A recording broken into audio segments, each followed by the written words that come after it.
네, 안녕하십니까. 에듀파이어 심화반 강사 최광림입니다. 123회 시험 치신다고 고생 많으셨습니다. 고생 안 하셨는가 봐요. 아시다시피 123회가 시험이 끝났는데 시험 수준은 내용 자체는 한 중 정도로 예상을 하고, 왜냐하면 저희 심화반에서 다 다뤘던 내용들이고 좀 신규가 나왔던 문제도 한 번씩 언급을 했던 부분이라서 시험 자체는 중 정도 되는데 이걸 이제 실제로 암기해서 써야 되니까 쓰는 것 자체를 봤을 때는 상입니다. 상. 이걸 다 외워서, 사실 이걸 문제하고 답을 주고 외워서 써도 힘든 시험입니다. 법 규정 자체를 쓰기 때문에. 그래서 조금 힘들었을 거라고 생각이 듭니다. 그건 그렇고, 제가 이번 시험에 보면서 한 가지 이게 메커니즘이랄까 하나가 좀 생소한 게 하나 생겼습니다. 그 첫 번째가 우리 그 ESS 있죠. ESS가 화재안전 기준이 생성이 되는데 이게 아닙니다. 아닌데 이 아니 시험에 나왔어요. 아니 뭡니까? 아니. 이렇게 기준을 만들 것이다. 이렇게 아니거든요. 이 안은 그렇게 안 될 수도 있습니다. 뭐 가령 예를 들어서 형법이 이렇게 박힐 때니까 너는 죄를 더 받아야 된다는 말하고 똑같습니다. 개정이 된 이후에 시험이 나오는 게 맞다고 보는데 벌써 이 내버린 거예요. 뭐가 그리 급하신지. 이전에 보면 우리 지하고도 있는데, 지하고도 있고 뭐 맞잖아요. 지하고 내면 될 것을 왜 이걸 이렇게 내가지고, 사실 이걸 안을 낸다는 거는 우리가 안을 만일에 이게 시험 범위에 들어간다면 안을 다시 다 저희가 취합을 해서 공부를 해낸다 소리잖아요. 아니 이게 몇 개입니까? 올라오는 게 엄청 많거든요. 그래서 이 부분은 조금 좀 저희들이 좀 부담스럽습니다. 안 자체를 한다는 자체가. 그래서 그 부분은 좀 특이한 부분이고, 나머지 부분들은 충분히 저희들이 다 준비했던 부분입니다. 뭐 감지기 천정면 그것도 화재님 기준 해설서에 있는 부분이고 출처가 분명한 부분들이 다 나온 겁니다. 그래서 3교시부터 하나하나 보도록 하겠습니다. 자, 첫 3교시 1번 문제, 전통시장 화재에 대해서 다음 사항을 설명하시오. 그래서 취약성, 화재 알림 시설 지원 사업 목적 대상 설치 기준 구성도입니다. 그래서 이 부분은 방재신문에 엄청 집중해서 엄청 이슈가 됐던 부분입니다. 그래서 여기 보십시오. 방재신문 언제고 9월달에 집중 취재해서 이대로 존나 해서 문제점이 많습니다. 이 보면 소방법까지 무시한 부분이, 그러니까 형식 승인 제품 이런 게 없는데 썼다 이 말입니다. 이런 부분도 있고, 국고 지원 사업 미승인, 원칙 실종한 가이드라인, 이건 설치 사업, 이게 가이드라인이 있거든요. 그 가이드라인이 어떤 기준 낸 그 소방법이나 이런 법을 무시하고 만들었다 이 말입니다. 그래서 이런 이슈가 됐던 부분이어서 충분히 제가 그때 설명을 드렸고 시험에 나올 수 있다고 얘기를 드렸습니다. 나온 거예요. 두 문제 나왔죠. 이 문제 하나 나왔고 앞에 IoT, 그것도 화재 알림 장치거든요. 근데 이 부분을 쓰기가 쉽지가 않죠. 근데 첫 번째 전통시장의 특성하고 취약성 이렇게 썼어요. 근데 이런 문제가 나오면 가로 열고 취약성 써놨죠. 그래서 이 부분을 뭘 써야 됩니까? 취약성을 써야 됩니다. 뭐 화재 가혹도가 어떻고 이 화재 특성을 쓰는 게 아니고 취약성을 써야 돼요. 취약성. 이 취약성은 어디 있습니까? 요거는 소방안전협회에서 나오는 소방안전협회지에 나와 있는 내용입니다. 그래서 협회지에 뭐라 나와 있냐? 이거는 공공소방시설의 관리 미흡, 노후시설의 관리 미흡, 전통시장의 구조적 한계, 소화활동 곤란, 이렇게 쭉 하나, 둘, 셋, 넷, 다섯 가지가 전통시장에 대한 취약성이라고 이렇게 나와 있습니다. 이 다섯 가지 쓰신 분이 고득점을 받는 거죠. 나머지 뭐 화재가 어떻고 이렇게 쓰시면 요거보다 좀 낫겠죠. 왜냐면 가로 열고 취약선을 써야 했으니까 취약선을 많이 써야 돼요. 취약선. 그러니까 문제 주는 지문을 정확히 읽어보고 많이 쓰셔야 돼요. 그래서 꼭 이런 내용이 아니더라도 취약성을 많이 쓰면 점수를 많이 받습니다. 그래서 그 부분을 조금 안 놓치고 쓰셨으면 좋았을 것을 조금 생각해 봅니다. 그 다음에 이제 가이드라인입니다. 이게 문제가 많고 이슈가 됐던 가이드라인입니다. 보시면 목적, 화재 알림 시설을 지원하여 조기 발화 요인 감지 및 소방관서 상인 통보를 화재 초기 진압 등 즉시 대응 체제 마련. 이게 목적입니다. 그래서 대형 화재로의 화재 방지입니다. 이게 목적이고 지원 대상이 보시면 전통시장, 그다음에 상권 활성화 구역. 이런 부분은 그때 설치 사업 가이드라인이라고 있습니다. 이렇게 하십시오. 읽어보면 쓰는 답이잖아요. 맞죠? 이게 이제 예상 문제로 올라와 있다 보니까 기존에 있는 기출 문제를 충분히 풀어야 되는 부분이라서 조금 시간이 부족할 수도 있습니다. 그래도 읽으면 봤어도 쓸 수 있는 부분입니다. 그 다음에 이제 구성도입니다. 화재 알림 시설의 구성도. 감지하고 수신기, 속보기, 소방관서. 이건 저희가 알고 있는 세트잖아요. 감지해서 자탐 수신기, 그 다음에 속보기에 신호를 줘서 소방에 출전한다. 그리고 그 다음에 공룡의 CCTV를 달아가지고 서버를 통해서 각 상인에게 화재를 통보한다는 이런 화재 알림 시설의 기본 구성도입니다. 그러면 기본적인 여기 기능에다가 요 기능이 더해진 거죠. 이게 이제 이런 부분들이 소방법에 어긋난단 말입니다. 이런 부분들이.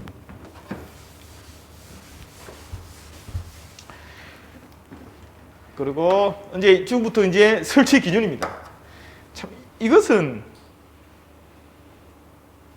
참 뭐라 해야 됩니까? 우리 이제 출제위원들이 참 모범답안 만들기 쉽게 만들어줍니다. 그냥 뭐 복사해서 붙이면 답이 되잖아요. 생각할 수 있는 시험이 좀 아닙니다. 맞죠? 그래서 쭉 이거는 그냥 읽어보고 쓰시면 됩니다. 공통사항도 있고 화재 안전 기준이나 속보에 준하여 설치하라. 형식 승인. 아까 보니까 형식이 그게 있던가요? CCTV 달아가지고 서버 운영해서 문자로 보내는 그런 것들이 없습니다. 없어. 그리고 소방관리법 초출되지 않는 범위 내에서 관할 소방서 협의 사업 추진. 이게 기존에는 가이드라인도 기존에는 없던 게 새로 들어온 겁니다. 그러면 이제 소방서와 협의해서 사업을 추진해야 됩니다. 속보 설비 같은 이런 같은 경우에. 그래서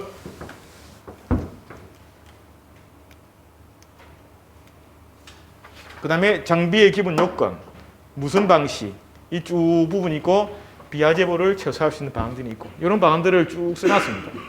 그래서 뭐 이런 부분들은 이제 다시는 시험 나오겠습니까? 안 오겠죠? 이제 뭐가 나옵니까? 좀 예상을 해보면 자, 이게 나올 수가 있습니다. KFS가 화재보험협회에서 만든 하나의 뭐 자기 자칭으로 법이라고 하는데 법적 효력은 없고 자기들이 화재안전 기준이 없는 것을 하나 기준을 만드는 거예요. 그 중에 하나가 전통시장이 최근에 제정이 됐죠. 그래서 이제 전통시장이 나오려면 한 요 정도는 이제 까지 안 나오겠나 싶습니다. 이거 외에 이제 KSF 시리즈에 보시면 전통시장뿐만 아니라 뭐 클린룸 여러 가지 많습니다. 그 저희 우리 예상 문제로 다 들었던 부분 맞죠? 네, 그 부분도 왜냐하면 화재안전 기준에 없는 부분은 이렇게 기준을 만들어서 화재보험협회에서 쓰는데 이걸 시험에 낼 가능성도 있습니다.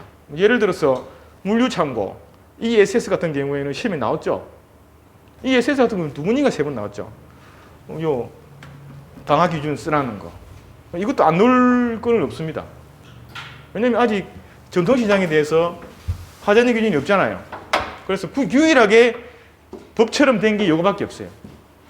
읽어보시면 아케이드 아시죠? 요 상인들 옆에 이게 딱 이게 쓰는 거 모릅니까? 요렇게 생기지. 그 아케이드. 그 아케이드에 대해서 내화 구조, 불연제를 해서 불이 안 타는 구조를 하라. 그 다음에 두 번째가 가판대. 가판대한 기준도 바퀴가 달린 것으로 하여 유사시 이동하도록 하라. 이런 것들이 가연물이 되잖아요. 그래서 하라. 그 다음에 폭과 길이는 1.2m로 해라. 뭐 이런 내용이 담겨져 있습니다.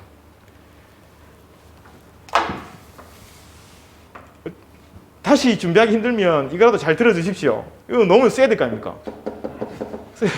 그다음에 이제 방화천막. 천막이라는 거는 그 강의 끝나면 듣고 하는 거죠. 그것도 이제 방화니까 불이 안 타는 재질로 좀 해라. 구획 재질과 가판대 보호 천막을 방화천막으로, 불이 안 타는 천막, 예시를 이렇게 해놨습니다. 그 다음에 소방차 진입로, 통로, 뭐 아케이드 높이는 얼마, 소방관사하고 협의를 해봐서 이렇게 준비를 합니다. 그리고 소화기, A급, B급, C급, 보면 K급까지. 뭐 화재는 기준에 있는 모든 게 다 들어갔다 보시면 됩니다. 위험하니까. 그 다음에 이제 옥내소화전. 옥내소화전은 뭐 기존에 있는 건물과 유사합니다. 그 다음에 특이한 게 옥외소화전, 간이소화장치, 비상소화장치 혹시 들어본 적 있어요? 비상소화장치. 이 어디에 나옵니까? 소방기본법에 나오죠. 소방기본법에 비상소화장치 해가지고 신설된 항목이 있죠. 그거에 이제 시장에 많이 보급됩니다. 시장에 보급되고 저 산불화재, 산에도 많이 보급되고. 그러니까 이런 부분들은 준비하셔야 됩니다. 제가 모든 개정 법령들은 다 올려드리죠. 여기 있습니다. 그러니까 이런 부분도 지금 시험 한번 쳤다고 그냥 넘어가 버리면 그거는 이제 끝난 시험입니다. 근데 앞으로 전통시장이 어떤 게 나올 것이냐, 요거하고 요거하고 이런 걸 준비하셔야 돼요. 이것도 법이고 이것도 법입니다. 법. 그리고 이거는 쭉 읽어보시면 됩니다. 그 다음에 연결살수. 이제 보면 자동식 소화설비는 없죠. 어찌 보면 소방관들이 직접 끌 수 있는 시스템 위주로 되어 있는 겁니다. 연결살수도 화재가 나면 소방차가 와서 스프링클 헤드처럼 살수를 하는 거죠. 소방관이 주로 쓰는 소화설비입니다. 그 다음에 상수도 직결형 간이 스프링클러. 이제 자동식 소화설비가 나오는데 그 중에 하나가 간이 스프링클러. 상수도 직결형. 수온 같은 게 확보하기 어렵다 보니까 상수도 직결형 간이 스프링클러를 이렇게 설치합니다. 내용은 별로 큰 것은 없습니다. 그러니까 이걸 가지고 실제로 시공하기는 참 어렵습니다. 소방관수도 이걸 가지고 어떻게 인허가를 내주고 하는 자체가 사실 좀 어렵습니다. 그래도 이거라도 있는 게 어디입니까? 하전균이 없다 보니까.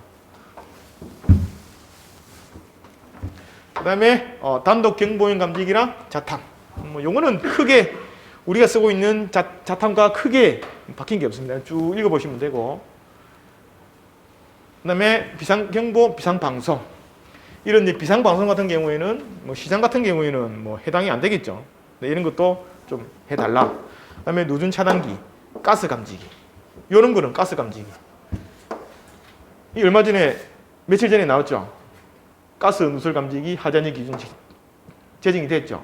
그런 부분하고. 다들 맞죠? 네. 이런 부분에 이제 여기다 이제 설치할 겁니다.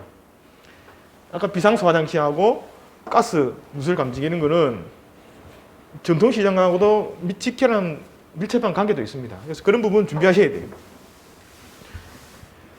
안 나올 것 같지만 나옵니다.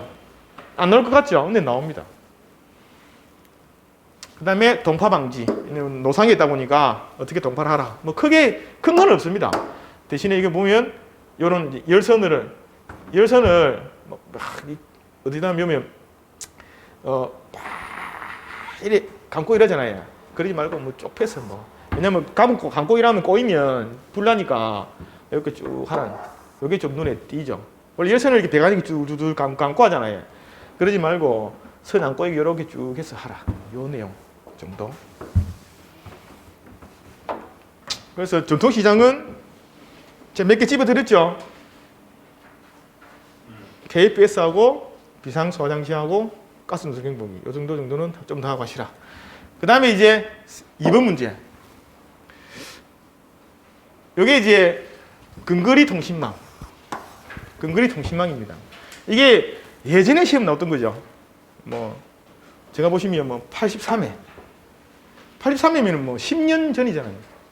10년 전이고 4교시 때 보면 그 인텔리전트 수신기도 거의 뭐 10년, 10몇 년 전에 나왔던 문제입니다. 이 문제들이 지금 이슈가 되고 있습니다. 왜 이슈가 되고 있습니까? 라는 질문에 이걸 좀 보여드리고 싶어요. 자, 지능형 건축물이라고 들어본 적 있습니까? 소방은 좀 생소하죠. 근데 나머지 설비나 건축이나 전기 쪽에는 엄청 시험에 잘 나오는 내용입니다. 중에 하나입니다. 그래서 이게 사실 건축법에 있습니다. 건축법에. 건축법 보면 지능형 건축물 인정이라 가지고 지능형 건축물의 인정을 받으면 요 보시면 조경 설치 면적을 100분의 85까지 완화해 줍니다. 그게 뭐냐면 우리 녹색 사업 때문에 아파트가 이렇게 건물이 서면 조경을 설치해야 되죠.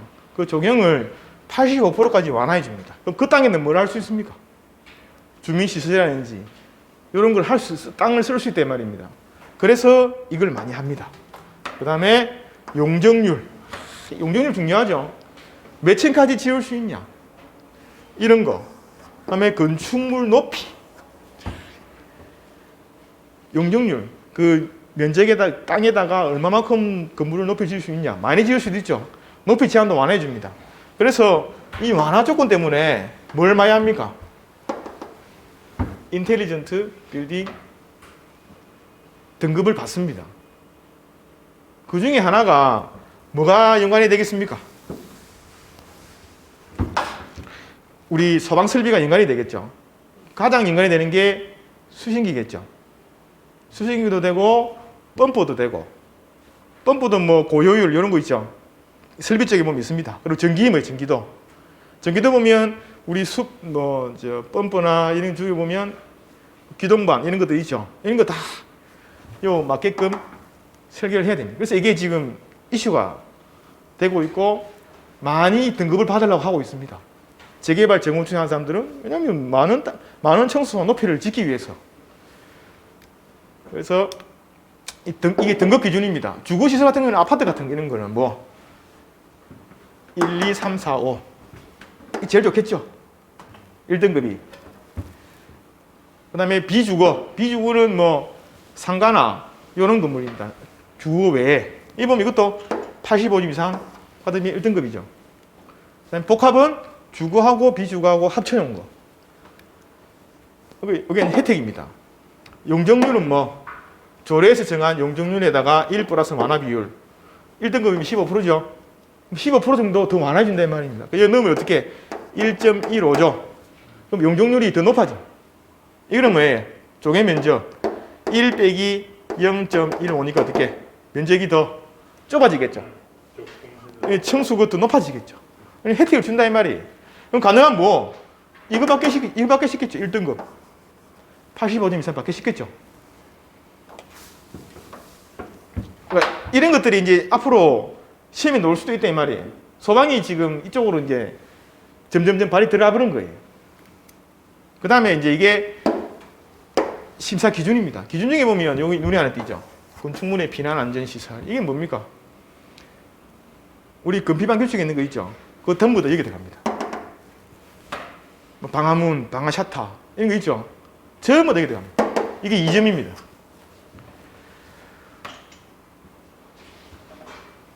맞죠? 네. 2점.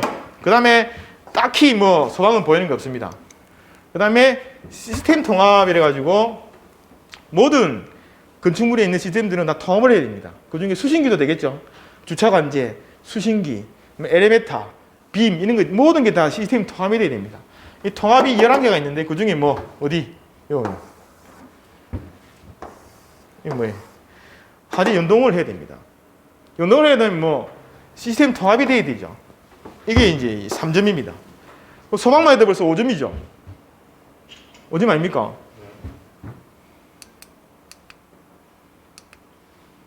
봐, 5점이면 2등급 될 게 1등급 되잖아요.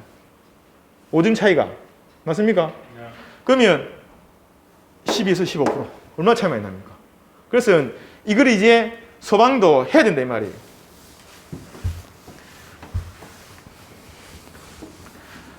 옛날부터 해왔는데 이제 점수 올릴 게 없으니까 이거라도 올린다 이렇게 생각하시면 돼요.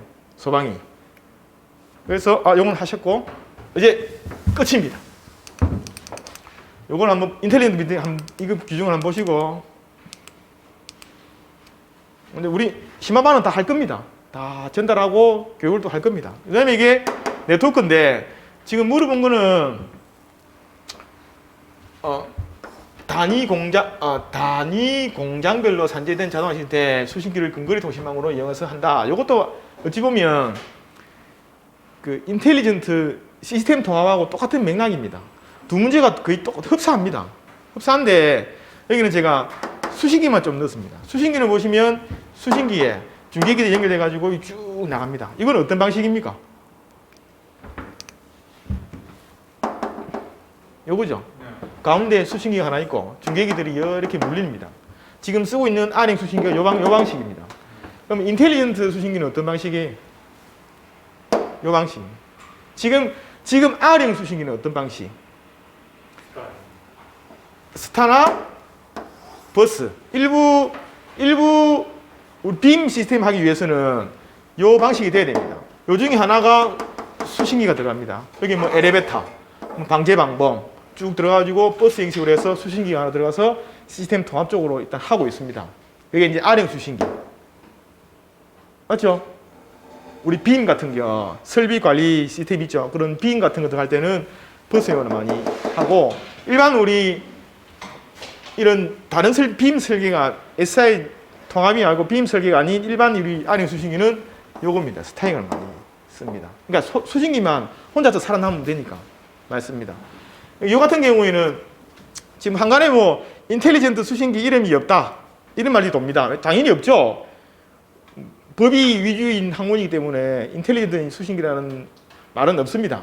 근데 이 인텔리전트 수신기라는 용어를 써서 시험 나오는 이유가 뭐예요? 빨리 인텔리전트 수신기를 용어를 만들어서 법을 만들어라는 내용입니다. 없다는 게 아니고 있습니다. 있는데 법이 없을 뿐입니다. 생산되고 있고 이렇게 판매가 되고 있습니다. 그래서 인텔리전트 시스템 통합은 여기입니다. 여기. 그러면 스타, 버스, 링이겠죠. 맞죠? 그래서 이 문제가 시험에 나왔다고 저는 생각을 합니다. 뭐 안에 있는 사실 내용이야 옛날 이지만 지금 이걸 많이 쓰고 있다 이 말이에요. 그 지능형 등급을 받기 위해서. 세세한 내용은 한번 읽어보시면 되고 지금 어떻게 흘러가는 추세를 제가 설명드리는 거예요. 이거 설명드렸고 꼭 한번 보십시오. 지능형 나와서 다 못 써서 후회하시지 마시고. 그러면 3번입니다. 3번은 지하 주차장 화재 시 공간 특성 및 환기를 이용한 연기 제어 방안과 성능 평가 시험 두 가지를 물었죠. 자, 보시면 자, 연기 제어 방안입니다.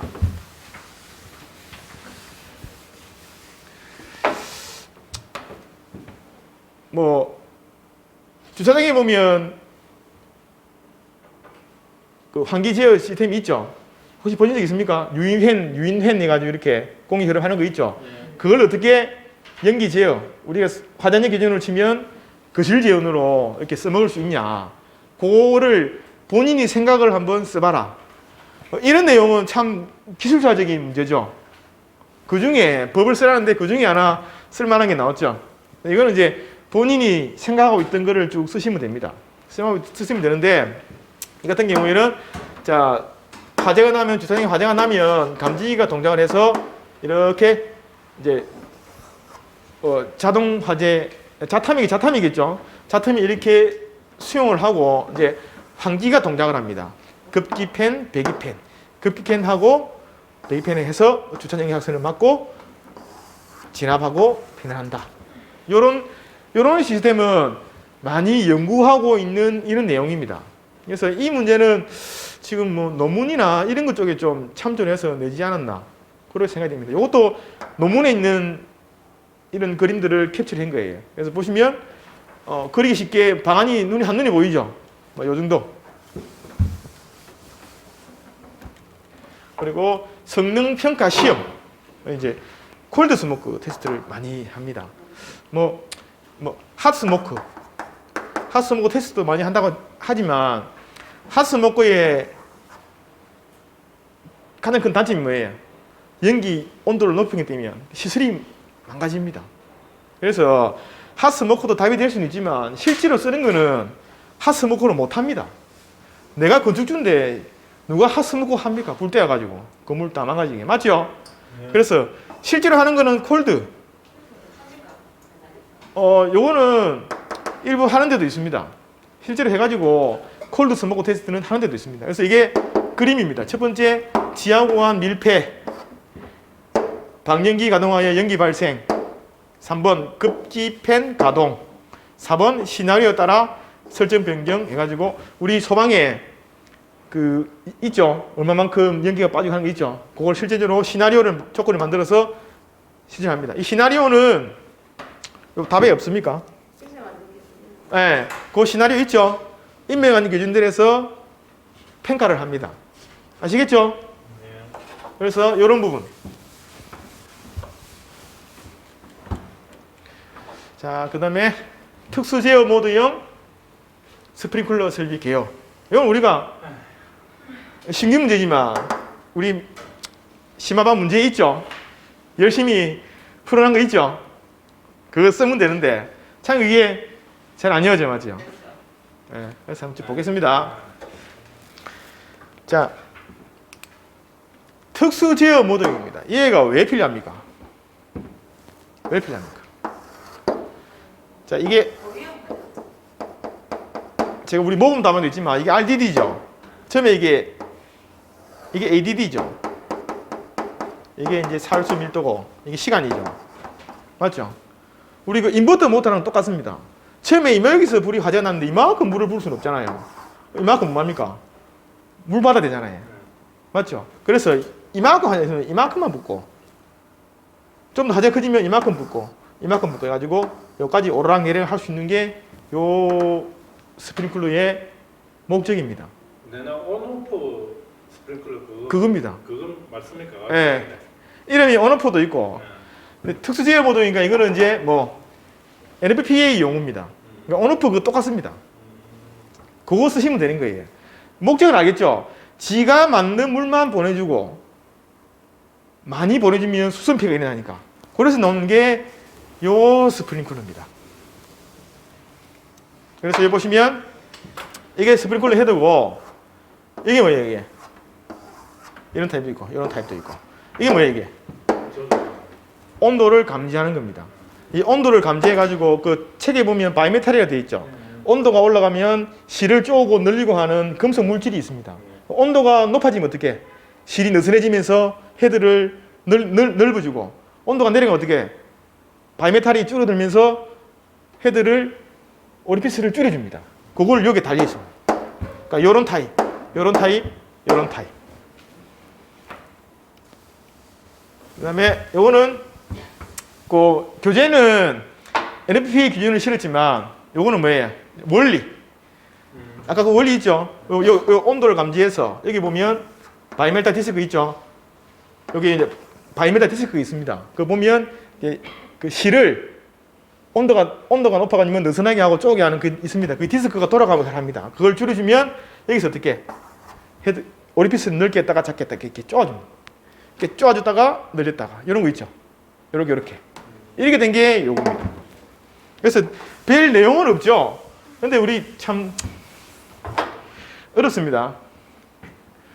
그래서 특징 비고 표준형 ES8 CMSA 이 보시면 설치 기준이 없고 ES8에 비해 진압 능력은 부족하지만 뭐 연소 확대도 방지하고 습식 건식 주문 모두 사용하다. 그런 장점이 있습니다. 그리고 이게 수선 피해 큰 거를 줄일 수 있는 게 요 모델입니다. 그러니까 어찌 보면 표준형의 수선 피해가 크다는 것을 조금 단점을 보완한 시스템이고 ES8까지 화재 제어가 나더라도 감당할 수 있는 양의 ADD가 조절이 되는 스프링클러입니다. 그래서 ES-8보다는 좀 부족하겠죠. 아무래도.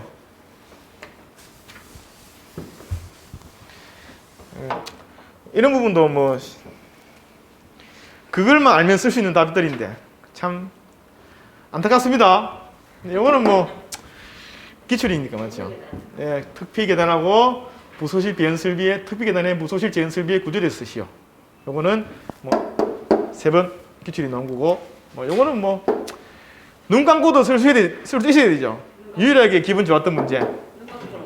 뭔습니까? 요거는 뭐 이런 거 다들 쓸 수 있어야 됩니다.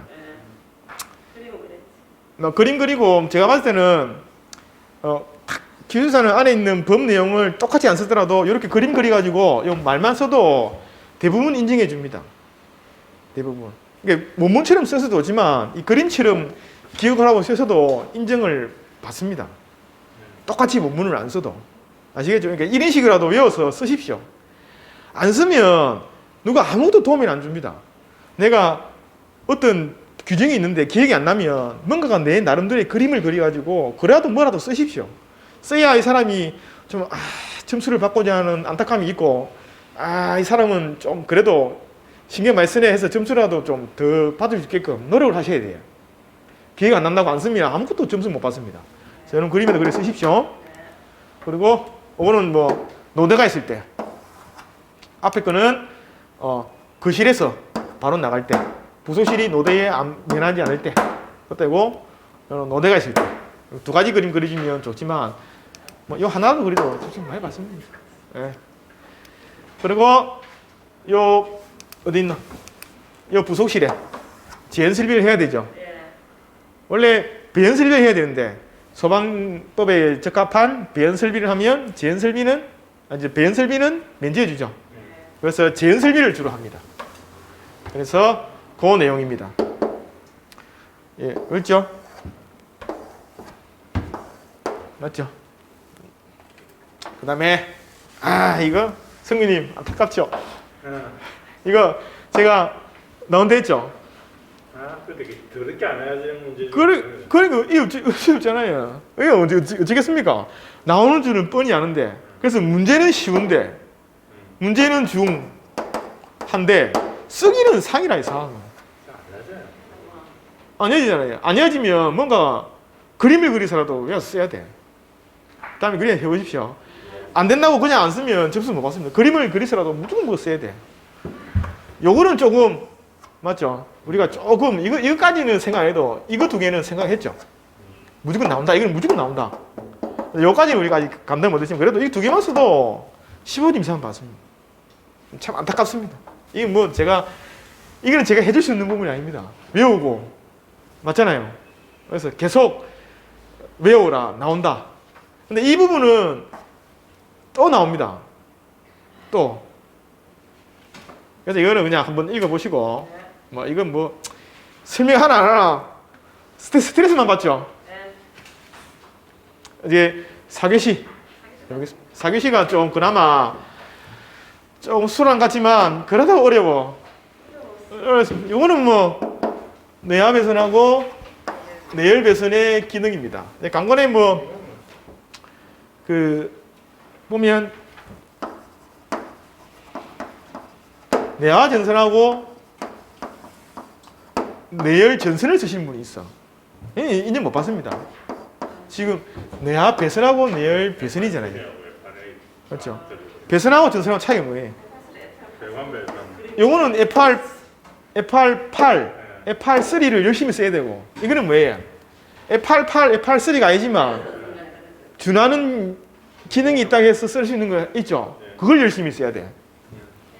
그걸 열심히 써야 돼. 그리고 기능하고 공사 방법, 성능 검증을 위한 시험 방법, 그 다음에 적합한 성능 방법 좀 더 들어갔죠. 사실 이 다음에 넣을 게 뭐가 나옵니까 이제? 여기 올려지지 않았지만 뭐가 더 나오겠습니까? 소방전선 아까 FR8, FR3 있죠? 그거 형식 승인 내화 시험 방법, 내열 시험 방법 우리 그때 썼죠? 기억나죠? 옛날 수업할 때 열심히 썼잖아요. 외워서. 아무튼 그게 나옵니다. 내열 시험 방법이 뭔지 형식성인 기준에 있습니다. 그게 딱 25점짜리 나오기 좋은 답입니다. 내 앞에서만 넣으면 단답이고 내와 내열 두 개 넣으면 25점입니다. 준비하십시오. 나와서 근데 그것도 뭐야? 법이라 법. 외워야 돼. 그걸 내가 설명하고 이럴 수는 없어요. 외워야 되는 부분이라. 맞죠? 그건 안 나올 것 같죠? 나옵니다. 우리 출제위원들은 우리 머리 위에 있습니다. 너 이거까지 공부 안 했지? 이래 탁 됩니다. 이거는 뭐 기능은 뭐 다들 아시죠? 뇌하는 플래시오버까지 견딜 수 있을 것. 그리고 750도 온도까지 견딜 수 있는 거고 뇌열은 380도. 이게 핵심이죠? 맞죠? 기능이. 그 다음에 자 공사 방법 내압외선입니다. 여기서 뭐 요걸 열심히 쓰면 안 돼요. 여기 보면 F알파, FR3 요거 쓰는 아니고 요걸 열심히 쓰는 요걸. 요걸 쓰고 여기 이제 우리 시험 방법 내화 시험 방법 아까 물어본 거 있죠? 요게 이제 내화 시험 방법 요거면 요걸 쓰는데 실제로 어떻게 시험하는지냐가 다음에 시험 나온다 이 말이에요. 형식성인 기준이. 그래서 이 케이블 이름 이용이 참 힘듭니다. 맞죠? 참 힘듭니다.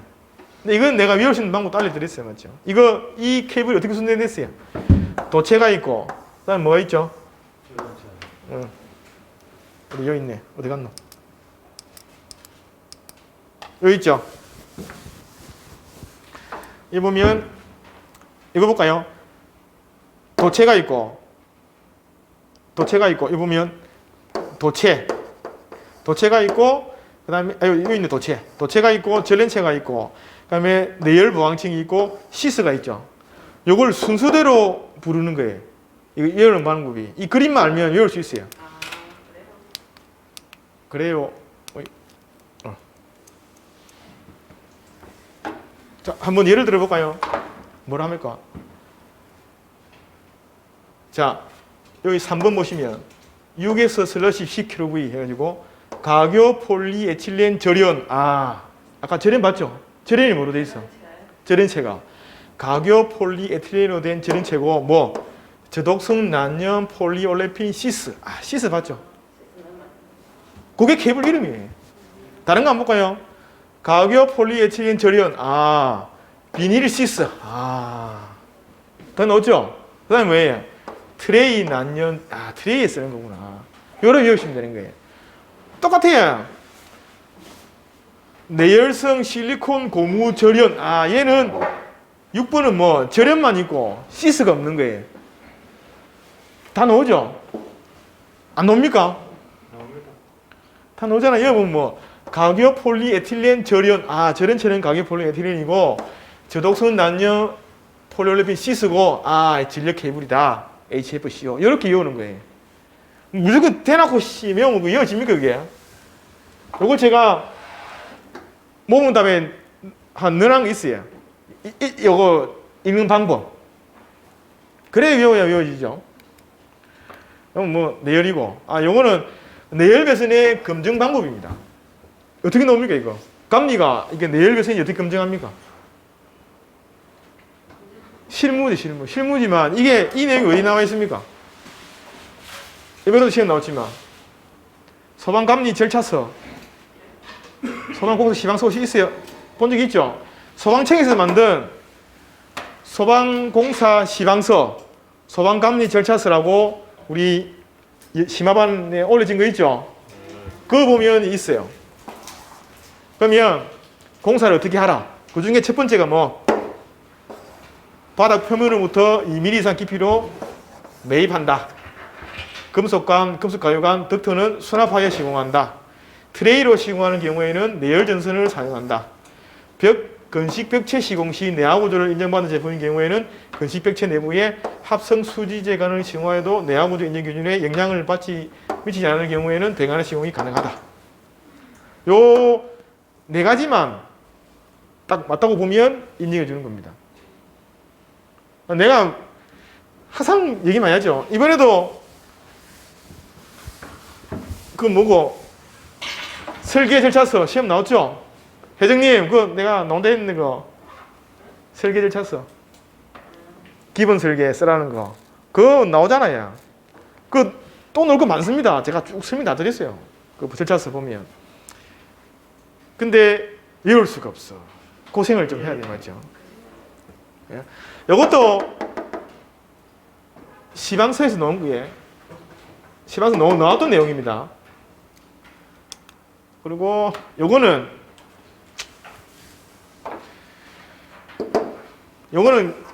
기출 문제고 요거는 신규죠. 이 보면 체질 운전 시험 방법 해가지고 나왔잖아. 이거 뭐라 쓰란 말이에요? 국내 거 쓰란 말이에요? NFA 쓰란 말이에요? 나 국내 거죠. NFA도 있어요. 그래서 제가 그래서 제가 봤을 때는 이 NFA 무르기 때문에 NFA 쓰는 게 맞지 않나. 근데 국내에서도 인정은 해줄 겁니다. 그래서 제가 우리 모범 다이브 두 가지 다 넣어놨죠. 그래서 보시면 이게 이제 체질 운전, 무부하 시험의 체질 운전. 이것도 제가 또 책을 샀어. 16만 원 하더만. 이것도 제가 또 문제 추려가지고 또 뿌려드릴게요.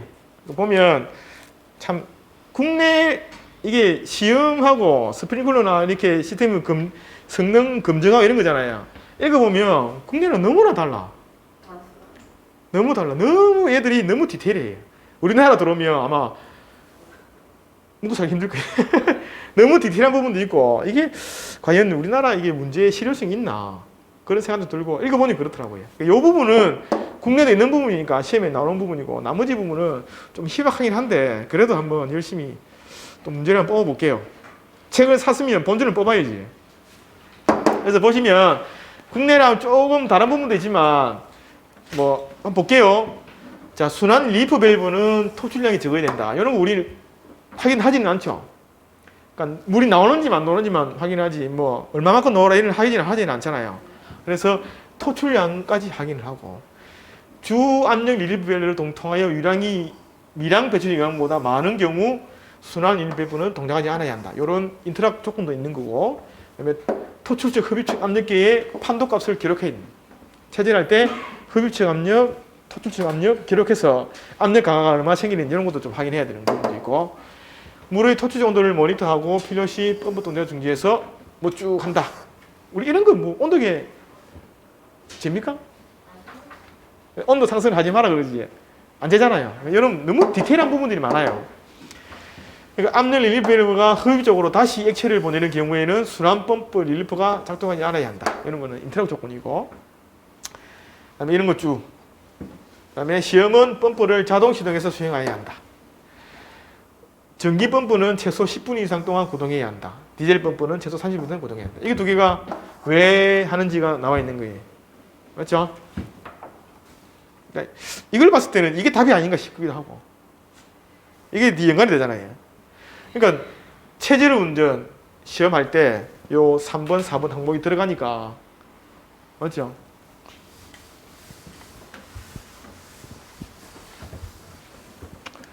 그 다음에 5, 6, 7 금리 많아요. 맞죠? 뭐 다 좋은 얘기인데 너무 디테일합니다. 우리나라에 들어오면 묵고 살기 힘들 너무 디테일합니다. 그 다음에 이제 펌프가 모터가 최소 10분을 구동해야 하는 이유가 우리나라는 뭐 대충 돌리고 끝내죠. 네. 1분도 안 돌리는 1분은 돌린다 합시다. 이거 안 돌리는 이유가 펌프 건선에 대량의 열이 발생해서 뭐 달라게 된다. 이게 핵심이죠. 그 다음에 패킹이나 이런 베어링들이 어떻게 패킹이나 이런 그 베어링들이 과열이나 과다한 누수 문제가 발생하겠다. 왜냐하면 계속 돌리다 보면 열이 나면 패킹이나 이런 것들이 누수가 될 수 있죠. 그런 부분을 방지하기 위해서 회복할 수 있는 기간을 준다. 이런 내용입니다. 다음에 이게 디젤 펌프 30분 동안. 이거는 뭐 기출이잖아요. 기출 문제잖아요. 이거는 뭐 몰라도 안 쓰겠나 싶은데 이건 별 내용이 없잖아요. 몰랐어요? 과열 문제. 그 다음에 연료 정체 방지. 연료가 그런 경험 해봤어요. 우리 차도 똑같아요. 연료가 좀 부족하면 쭉 가다가 서버리 봤어요. 근데 배관 안에 연료가 남아있고 이런 거잖아요. 이거 수리 가보면 그 배관하고 이런 거 다 싹 다 손봅니다. 맞죠? 그거랑 똑같아요. 차 타다 보면 아마 경험 가지실 사람도 있습니다. 기름 앵꼬까지 끝까지 타는 사람. 맞죠? 그리고 밑에 보면 불연소 배기 현상. 요거는 이제 펌프가 디젤 펌프가 맛이 간다는 경우가 많죠. 그러니까 이런 문제가 자꾸 시험에 나온다는 건 뭡니까? 우리 국내에서도 요걸 좀 하자. 이런 부분 시험 넣다 그냥 버리지 마시고 나중에 펌프 성능이나 이런 거 시험 볼 때 이런 부분 참고해서 좀 답을 좀 더 풍성하게 쓰시란 말입니다. 그러니까 기출 문제가 최고 좋은 부분 답이죠. 그러니까 이거 막 한눈에 흘리지 마시고 NMP 25S는 이렇게 하는구나. 내가 성능 시험에 이런 부분에 좀 문제를 넣어서 답을 풍성하게 만들어야 되겠다. 이런 생각이 들어야 됩니다. 자, 그 다음에 계산 문제. 참 맞죠? 이거 다 풀었습니까? 그러니까 이걸 알아야 풀 수 있죠. 기본적으로 맞죠. 나머지는 뭐 다 정해진 거고 이걸 알아야 풀 수 있습니다. 근데 이것도 사실 이게 어떤 모범 답에 있는 거 보고 문제를 냈는데 사실 이게 답이 아닐 수도 있어요. 답이 아닐 수도 있잖아요. 근데 이게 지금 우리가 생각하는 게 내가 보고 판단할 수 있는 바 이거밖에 없는 거예요. 그래서 약재량은 목재니거든 거예요. 요거죠. 요거 소화약재량. 요거죠. 그죠? 넣습니다. 400이라는 말이 나와 있고 약재가 2kg 들어가니까 800kg 들어가는 거예요. 그 다음에 800kg에 우리가 45kg 보틀당 450kg이죠. 나누면 18뼈. 약간 800kg은 좀 더 들어가 있겠죠. 따져보면. 그래서 810kg 들어가 있다는 말이에요. 그래서 방출 시간은 이걸로 제가 계산했어요. 비체적 가지고 요거 있죠. 자유출 계산한 식 있죠. 여기다 넣어가지고 요 농도 넣고 요거 V 넣고 S 넣고 이렇게 계산하니까 예? 근데 이게 자유출로 개발했으니까 요걸 쓴 거예요. 그러니까 이게 답이 아닐 수도 있어. 그러니까 이게 답이 아닐 수도 있어요. 근데 뭐 내가 모범 답을 할 수 있는 유일한 방법이 밖에 없어요. 그래서 요거 계산했고 이게 이제 아까 우리 2분 안에 나와야 되니까 분당 온도 나온다. 그러면 총 약재량은 몇 분 걸리겠노 해서 이렇게 판단을 7분 안에 나올 수 있다. 계산을 7분에 65%로 계산을 해도 어떻게 될지 잘 모르겠네요. 그렇죠. 이 보시면 이 조건들이 그러니까 이런 거 조건들이 있으니까 설계농도도 다시 하는. 그렇죠. 이 답이 뭔지를 모르겠어요. 그러니까 답 푸신 분이 점수 매기 보면 나오겠죠. 뭐 어디 있는 걸 낸지는 잘 모르겠어요. 그리고 이거 이천물리센터 화재가 났을 때 그때 세 가지 강조했죠. 유해위험 방지 계획서, 그다음에 건축물 마감 재료, 그다음에 우레탄 하나 더 있다 했죠. 이거는 화재 예방이고 제가 두 가지 그때 나온다 했잖아요. 요거 하나 있고 그다음 어디 제가 뒤에 내놨어. 요거 잠깐만요. 이거는 시험 안 나와요. 뜻이 나는데 못 나오는 거예요. 요게 이제 폴리우레탄 발포시 이겁니다. 이거 반개신문에 보면 대문짝이 나와 있어. 우레탄 폼이 어떻게 되고 화재가 나서 쭉 나와 있어요. 지금 시험 왔는 게 뭐예요? 마감재료 시험 나왔죠? 그 다음에 뭐 나왔죠? 이거 이제 우레탄 폼 시험 나왔죠? 그 다음 남은 뭐예요? 유해위험 방지 계획서. 그게 반개신문에 보면 관리 감독이 없고 지 맘대로 한다고 나와 있잖아요. 이거 제가 우리 심화반은 다 올려줬어요. 맞죠? 이거 이제 준비하셔야 돼요. 유해위험 방지 계획서도 법이라. 이거 어떻게 내가 해줄 수가 없어요. 외워야 돼요. 근데 외울 거라도 제가 축소를 해드려야죠. 외울 거라도. 이건 남았습니다. 이건 남았고, 이거는 이제 뭐 떠나간 배 시험 넣기가 상당히 힘듭니다. 언제 한번 또 넣을 수 있습니까? 다시 우레탄 폼이 화재가 또 났을 때 그때 한번 또 재이슈 될 수는 있습니다. 그럼 우레탄 폼 화재 날 때까지 기다릴 수는 없는 거고. 근데 이걸 기억해 두십시오. 아시겠죠? 이게 이제 코샤 가이드에 있는 부분이라서 뭐 우레탄 폼이 이게 뭐 100% 화재가 안 날 수는 없잖아요. 그래서 완전히 배제하지 마시고 내년 다음 시험이나 그 다음 시험까지는 나오기는 힘듭니다. 준비하실 게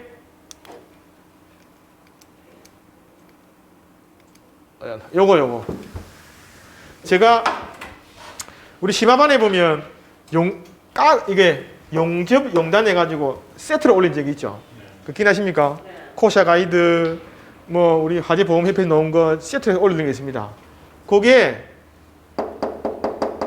요거 하나 더 전부 우리 용접용단 세트 이 시험 많이 나오잖아요. 한번 기출 문제 보고 이 시험 매번 나오는가? 그거는 이거는 이걸 안 외우고는 사실 합격 못합니다. 그래서 뭐가 나올지를 몰라요. 뭐가 나올지를 몰라. 그래서 이거는 우레탄 폼, 스티로폼에 용접할 때 어떻게 해라. 작업 전 조치사항. 이거 읽어보면 모르는 사람이 다 어디 있습니까? 근데 이거를 하나하나 읽어보고 시험장 가는 거하고 그냥 생사배로 가는 거하고는 기억나는 게 다르죠.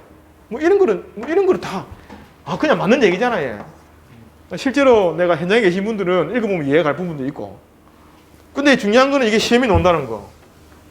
작업 전 조치사항. 어디 갔나? 그다음에 안전 작업 방법 및 절차. 용접 용달 시 안전 조치사항. 25점으로 딱 묵기 좋은 딱 레파토리 아닙니까? 출제위원들도 묵기 좋아했네. 딱 몇 거 아닙니까? 딱 좋은 거 아닙니까? 딱 9번. 딱 9번까지. 좀 양이 많긴 하지만. 그 다음에 안전조치. 가스 용기, 압력 조정기, 터치, 안전조치. 그 다음에 기타까지 해가지고. 샌드위치 패널 같은 경우에는 외부에서 작업을 하라. 여기까지 해가지고 마무리 딱 지은 거예요. 이게 이제 다음에 나옵니다. 우리 뭐 모은다반 이 문제풀이하는 목적이 뭐예요? 있는 거 되풀이하는 게 아니고 앞으로 출제가 됐으면 추세가 어떻고 다음에 뭐가 나올 것이냐 이런 것도 서로 얘기해보고 하는 게 목적이잖아요. 벌써 몇 문제 나왔죠? 제가 몇 문제 알려드렸죠? 그 다음에 위험물 더하기 전에 제가 또 심화반 할 때 드린 게 뭐가 있죠? 제가 엊그제 올려드린 거.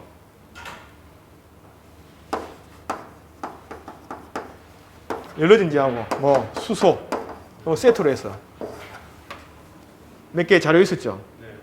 이거 하셔야 돼. 수소가 언제 한번 시험 나왔죠? 110 몇 회인가? 우리 이제 위험물 안전관리법에 보면 수소 저장하는 시설을 어떻게 하라? 한번 넣은 거 있어요? 자동차 연료전지 충전할 때 불 나가지고 이렇게 해가지고 아무도 안 보셨어요? 관심이 없는 게 아니고 모른 척 하시는 거지. 이거죠. 이거 또 외워야 되니까 모른 척 하시는 거지. 그래서 벌써 이 수소는 벌써 밑밥 하나 깔아놨어요. 넣을 게 몇 개 있습니까? 수소 저장, 수소 뭐 충전, 그다음에 뭐 수소 감지 시설, 그다음에 3개 올려놨죠. 이 3개는 나옵니다. 그다음에 연료전지가 우리 뭐 소방 설비에 연료전지를 막 하려면 쓴다잖아요. 그거는 뜬구름 잡는 얘기고, 연료전지는 신재생 에너지로서 신재생 에너지 알죠? 국가 정책임이 나왔죠. 그래서 이 연료전지를 소방용으로 쓰는 게 아니고 에너지 전략으로 쓰는데 화재 위험이 좀 많습니다. 왜냐하면 연료전지가 뭐 수소가 들어가죠. 계절기를 통해서 수소를 저장해서 수소가 들어갑니다. 그 수소가 터지고 낮아지고 한다는 말이에요. 여기 보면 폭발 화재 예방 대책이 있죠. 요거 하나 둘 셋 네 개는 또 외워야 돼. 안 나올 것 같지만 나온다니까요. 우리 출제위원들은 우리 머리 위에 있어. 이렇게 해도 뭐가 나올지도 몰라. 어디서 차이 낸다고 또. 자, 또 몇 문제 알려드렸습니다. 나중에 나왔다고 원망하지 마시고 미리 준비. 왜냐하면 이거는 뭐 기출이죠. 위험물. 위험물은 우리가 뭐 요새 위험물은 딱 명리한 답만 시험이 나오죠. 그래서 이거는 제가 위험물은 이게 선택 과목이다 보니까 저희 심화반에서 선택입니다. 그래서 요 준비하실 분 있으면 준비하시는 게 낫다. 왜냐면 기본 연소나 건축법 소반법 다 하신 분이 좀 더 할 게 없다 싶으면 위험물로 넘어가는 거예요. 위험물은 이게 법이라고 어렵습니다. 이거는 뭐 제가 생각해도 맞지요. 어렵습니다. 예, 그림만 그릴 뿐이지 이거 말로 쓰면 얼마나 어렵습니까? 아이고. 배출 설비.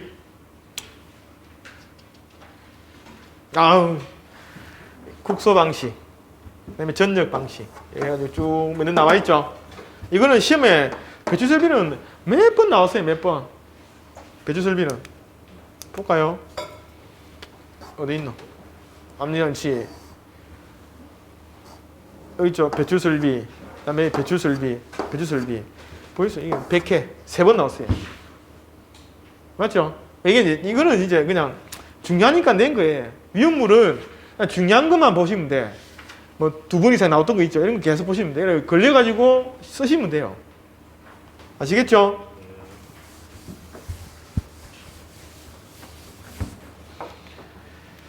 위험물은 참 이거 보시고 이것도 시험 넣었던 거죠. 압력계. 이거는 뭐 최근에 얻은 거 아닙니까? 압력계 이거 안전장치는. 다음에 이거 인텔리전트 빌딩 수신기. 이거 83회, 79회, 65회 넣었던 거. 10년, 15년, 5년 전 이거예요. 근데 그때는 미래의 이런 거라고 보고 나왔지만 저는 이제 80대부터 이게 기술사를 했을 때 그때 요 인텔리전트는 있었습니다. 전기 쪽에 많이 있었지만 그때도 아마 좀 이슈가 됐던 부분이 있습니다. 한 10년 전에 크게 이슈가 됐던 부분이 있어요. 그래서 10년 전에 이슈가 돼가지고 건축이나 설비나 전기는 어느 정도 틀이 잡힌 거고 이제 10년 뒤에 소방이 틀이 잡은 거잖아요. 그래서 제가 쭉 보니까 전기하고 소방하고 한 10년 정도 차이가 나요. 그러니까 전기에서 10년에 이슈된 게 지금이 나오는 거예요. 이제 그런 게 좀 많아요. 그러니까 전기에서도 보면 10년 전에 문제가 풀이 돼가지고 이 문제 조합되는 문제 이런 문제 많이 나왔거든요. 소방이 지금 그렇잖아요. 문제가 너무 이제 풀이 되다 보니까 이 문제 조합해서 내고 이 문제에서 조금 더 들어가고 이런 부분들이 있죠. 그런 부분이 나오는 거예요. 이 부분들은 다음에 다시 또 놓으면 다시 약간 이유 설명이 드렸죠. 요거 되면 더 많이 벌게 해주잖아요. 용적률 높여주고 청소 높여주고 아파트 할 때 어떻게 해? 더 높게 짓잖아요. 누가 이거 안 하겠어요. 소방이 5점이죠. 5점 받으면 2등급에서 1등급 된다고 했죠. 배점이 생각보다 큰 거예요. 크다고요. 그래서 요거는 늘상 하던 거. 이거 뭐 썼습니까? 아니 적게 들었는데 넣으니까 또 뭐든 다 기억나. 원래 돌아서 나오거든. 그냥 어쩔 수 없어요. 대충 적게 들었는데 넣으니까 저렇게 기억이 잘 나. 그러니까 이게 외압이 좀 있어야 돼요. 외압이 있어야 되고 그 실전 정이 많아야 돼요. 당연히 실전에 들어가면 사람이 백지가 되는 게 당연하거든요. 근데 그게 자꾸 실전에 투입하다 보고 자꾸 적응이 돼야 돼. 그래도 이번에 처음 다 썼잖아. 다 썼지. 그러니까 그거매도 어딥니까? 썼어요. 소설 쓰든 뭐 쓰든 간에 다 썼잖아. 다 쓰면 내가 쪼을 수 있는 그 가능성은 있잖아요. 소설 써봤지. 다 못 쓰면 뭐 쪼아만 마음입니까? 졌는데 맞죠? 그러니까 다 써야 되는 거예요. 아빠가 다 썼어. 이건 뭐 안 하려고 이거는 뭐 보는 거고. 근데 이게 수신기 기능. 사실 이 인텔 기능은 이거보다 더 많습니다. 많은데 시중에 남아있는 답이 이거밖에 없어요. 시중에 기사도 그렇고 이거밖에 없어. 근데 이걸 이렇게 올려놓은 거예요. 뭐 예비 경보 기능, 네트워크 기능, 자기 진단, P2P, 스탠드얼론, 집중 기능 이거밖에 없겠습니까? 맞죠? 엄청 많습니다. 그래서 이 정도만 아마 모범 답이 올라와 있지 않나. 그 다음에 뭐 신뢰도는 뭐 여기서 뭐 훨씬 높다. 요만큼 더 높다. 모르겠어요. 이것도 모범 답입니다. 기존에 풀려 있는 답들 그러면 이게 이제 실제로 인텔리전트 시스템의 수신기가 할 수 있는 그겁니다.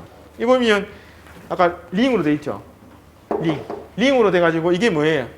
스타일 7이지만 이게 클래스 X 배선. 우리 배운 적 있죠? 클래스 X 배선을 한 번 더 좀 준비해 주십시오. 클래스 X 배선. 이게 지금 네트워크 P2P나 스탠드얼론이 되려면 루퍼 링 방식의 클래스 X 배선이 돼야 되는 거예요. 지금 추세가 넘어온 거예요. 우리 맨날 뭐 AB만 할 게 아니고 클래스 X로 넘어온 거예요. 왜? 인텔리전트 빌딩 때문에 클래스 X가 필요하고 넘어온 거예요.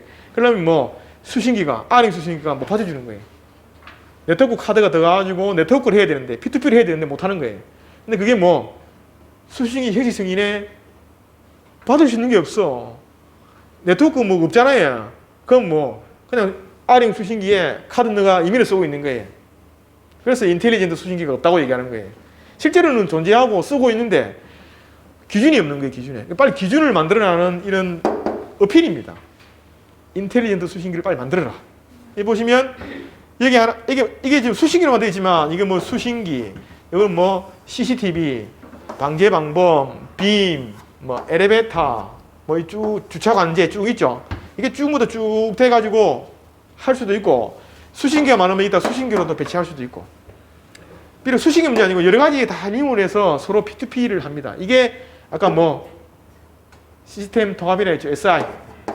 나중에 SIM에서 별도로 또 내용이 있긴 있습니다. 시스템 통합이 있는데 그거는 너무 어렵습니다. 어렵고 너무 멀리 떨어진 거고 요게 나오고 그다음에 이제 SI가 시험 나올 수 있습니다. 시스템 통합하는 거 있죠. 이것도 단독 문제는 나올 수 있습니다. 근데 시스템 통합보다는 요거. 여기서 이 사고 나면 어떻게? 이거 보면 다 아이솔대 달아가지고 뭐 클래스 X 배선이죠. 뭐 똑같습니다. 따라가 사고 나면 뭐 슬로우 증상 이상되면 뭐 스탠드 어론 이상이 돼도 이 각각이 지가 다 기능을 한다 이 말이에요. 스스로 기능이 태세 전환이 돼가지고 지 기능을 다 한다 이 말입니다. 그게 스탠드 어론입니다. P2P는 뭐 피어 투 피어. 피어가 이 하나가 피어입니다. 피어 서로 통신한다 이 말이에요. 얘도 통신을 하고 얘도 통신을 하고 얘도 통신을 하고 이렇게 피어 투 피. 옛날에 뭐 소라바다, 소리바다 이것도 다 P2P 방식이죠. 봤죠? 누가 올리면 다 다운받고 내가 올린과 동시에 다운받았잖아요. 혹시 봤어요? 그것 옛날에 P2P 유명했잖아요. 소라바다 이런 거 다 P2P로 해서 노래 다운받고 있잖아요. 여기다 뭡니까? 내가 올린과 동시에 다운받고 이게 된다 이 말이에요. 그럼 얘가 화제가 감시하는 동시에 다 이게 얘가 다 인지한다 이 말입니다. 아날로그 값이 올라간 동시에. 그러니까 이게 이제 SI 통합입니다. 이게 이제 점점 이제 어려워져. 수신기 네트워크 되면 감리가 할 수 있는 게 없습니다. 없어요. 그치 통합 쳐가지고 열었습니다. 설명 듣고 됩니까? 감지감 찍어보면 뭡니까? 요밖에 못하는 거예요. 아시겠죠? 그래서 요 내용, 이건 실무적인 내용입니다. 요 적고. 그다음에 끝. 수고한 게 아니고 마지막에 좀 힘 좀 내시고. 자, 제가 들으신 바는 이겁니다. 이번 시험은 내용은 중하지만 쓰기가 상입니다. 그래 어려웠던 시험을 저는 생각이 되고. 근데 우리 기술사 시험의 최고의 장점은 뭡니까? 1년에 3번 칩니다. 1년에 3번 치는 시험은 기사 외에 없습니다. 소방기술사. 관리사 한 번이죠. 뭐 다 한 번입니다. 뭐 임용도 한 번, 국가공무원도 한 번. 우리 기술사는 3번입니다. 왜 3번입니까? 그만큼 인재를 잘 뽑으려고 하는 거예요. 기회 3번 주니까 이번 뭐 먼저 쓰면 다음에 잘 치면 돼요. 3번 중에 한 번만 걸리면 되잖아요. 그래서 항상 얘기하는 거는 이 시험은 맞는 사람이 없습니다. 누가 맞겠어요? 이렇게 우리 심화반에서 문제가 이렇게 알려줘도 못 쓰는 판국에 맞잖아요. 누가 쓰겠어요? 맞죠? 그래서 항상 우리 심화반에 맞는 시험이 온다. 그게 5월달 시험이든 7달 시험이든 맞죠? 분명히 저는 5월달 시험에 우리한테 맞는 시험이 온다고 생각을 합니다. 그러려면 이걸 도약 삼아 더 열심히 내가 안 이어지면 잠을 안 자면 돼요. 잠 안 잔다고 뭐 죽나? 잠은 안 자면 되고 그래도 안 이어지면 씹어먹으라니까 이거. 종이 씹어먹으라 했죠. 씹어먹으면 된다고. 그 정도 각오로 좀 하시면 무조건 5월달 시험에는 좀 내 눈에 익었던 문제가 많이 나올 겁니다.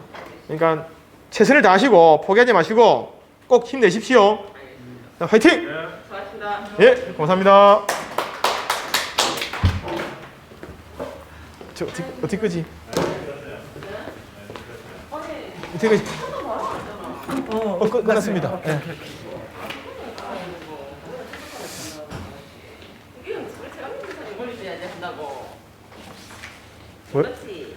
뭘? 몇 시에 한다고 했는데 언제?